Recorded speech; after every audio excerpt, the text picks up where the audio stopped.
Welcome back. This is Friendly Cat. This is episode 3 of our Fascist Ethiopia run. In the last episode, we prepared to break free from master democratic Italy, and now that's exactly what we're going to do.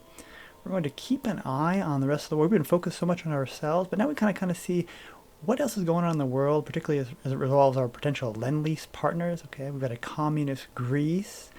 Looks like France is trying to go communist. I know they often have a hard time actually making it all the way there. So, okay, that's kind of interesting. I'm not sure exactly how that will affect us. I just don't play a lot of communist France runs to know how their focuses play out. But it's good to keep an eye on what everyone's doing. Okay, looks like Germany might be heading down an attack into France and Great Britain. Ooh, Poland looks like they gave up part of their land to the Soviet Union and they've gone fascist. That's cool. That's a good Lend-Lease partner, even though they did lose part of their country. That's okay. I'm not sure why they gave up that country, considering that I think that the Soviet Union is at civil war, but nonetheless, I guess it does kind of make a little bit of sense. And something else happened. Dutch East Indies was puppeted by whom? Who took them out? I wasn't really paying that much attention, but it looks like the Allies. Yeah, now that I think about it, I think Great Britain actually went to war with the Netherlands and then just turned them into a democracy, released a couple of countries, and then puppeted the Dutch East Indies. That makes them the British East Indies, I suppose. And the British East Indies are at war with Iran and Iraq. So I guess that means that Britain went to war with Iraq. Okay, whatever. Let's focus on ourselves for the moment. With the focus finished, the struggle resumes. We're definitely much more prepared than we were 3 years ago. And I'm really happy with this outcome because this means Democratic Italy, our master, has denied our request to go free. So we can do an immediate declaration on all of their puppets, which are the puppets surrounding us. We do not need to justify on them. As you may know, it's a little helpful hint if you're ever going to war with a country and you want to declare on their puppets, we can just declare. Now I loaded up a bunch of troops to make sure we could take this port. Turns out there really was nobody there. Those puppets didn't really have much of an army, but it's still very satisfying to take the port, because with that mountain port, I just have to worry about the southern ports, and I think we can take those out from Somalia. They vacated the port, so our cavalry was able to just run right in. Things are going pretty smoothly. I'm pretty happy with how things are going. We've got to retake much of this land, but we're still going to be able to chew right through them. And here we are taking the last of the port, which seals off Italy. Got a feeling of deja vu. It really wasn't that many years ago that we were doing this exact same thing. Italy was a little stronger then, but retaking the same ports. All right, let's kind of keep an eye on what's going on with the rest of the world. Who's fighting who? Who can we lend-lease? And who's been attacking who? Let's sort by country, not just by date. What do we see? Okay, there it is. The UK, they went to war with the Netherlands, and they declared war on Iran and Iraq. That's right. A democratic UK and an alt history can declare war on Iran and Iraq. Interesting. Let's keep that in mind. And now that we've got the fly right where the spider wants it, so to speak, we're just going to use our most powerful troops and just smash right through the last of the Italian defense. It's the last troops that are still in our land. And we have two divisions that have got that maintenance with that high equipment capture ratio, the 15%. So for this last few battles, we're just going to be fighting with them to maximize the amount of equipment that we recover in battle. We'll be doing that for some other battles as well. Right now we just have two divisions and they're pretty powerful, so they'll finish off comfortably the last of the Italian troops here in Africa. And overall, I think they're doing a pretty darn good job.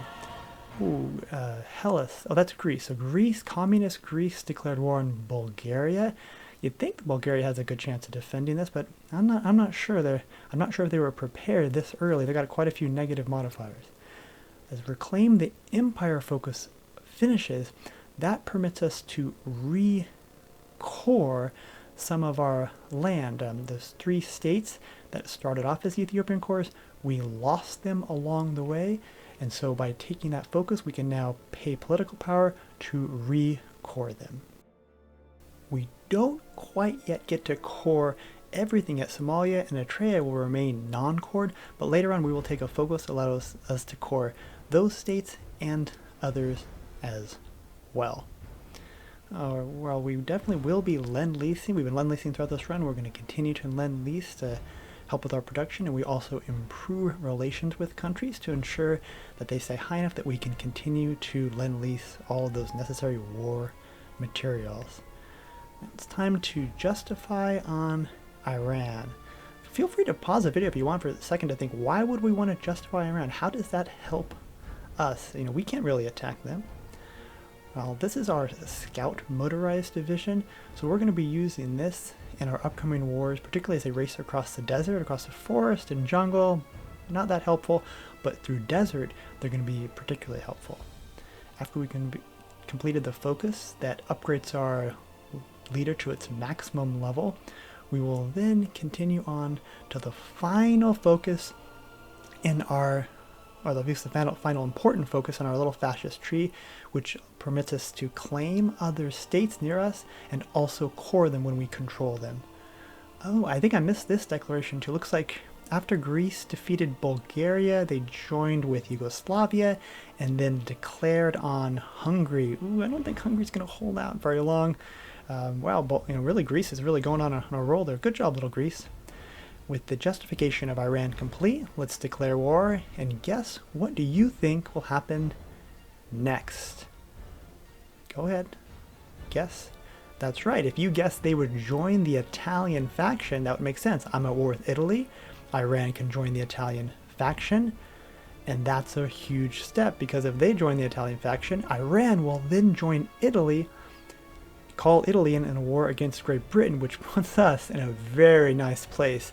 This is very good for us. We want Italy and Great Britain to be attacking each other, and Iraq joined the Italian faction as well, which means we now have two democratic countries fighting each other, democratic majors, which means Italy will not be helping UK. UK will not give Italy military access, should we, which we will, later on attack the United Kingdom.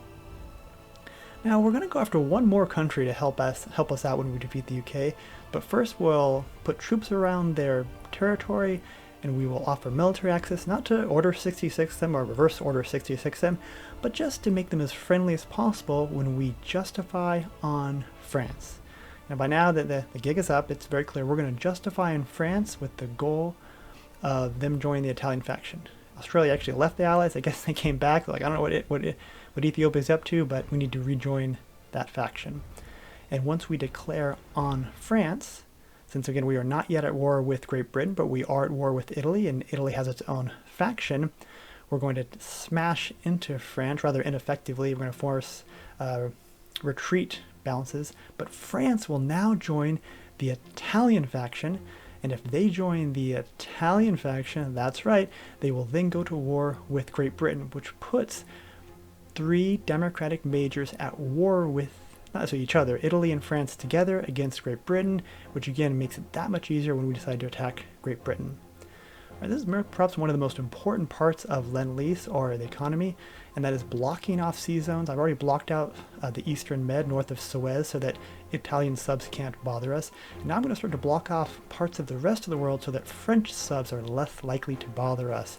We want convoys to route through the least combat areas, and I'll actually take a little bit of time showing this because of how important it is. Eventually, even when we attack the UK, our convoys are going to be relatively safe by routing all around in this kind of convoluted zigzag area, all the way through around the south tip of South America, and then around the southern tip of Australia, all the way. They eventually do have to make it back home. All right, let's take one more look at the wars. Okay, everything's looking good.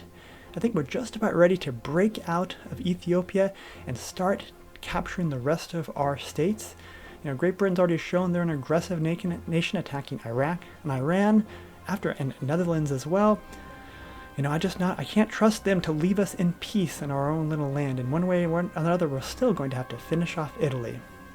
So let's see what happens in the next episode when we go to war with the UK. That'll be coming up soon. Thank you very much for watching.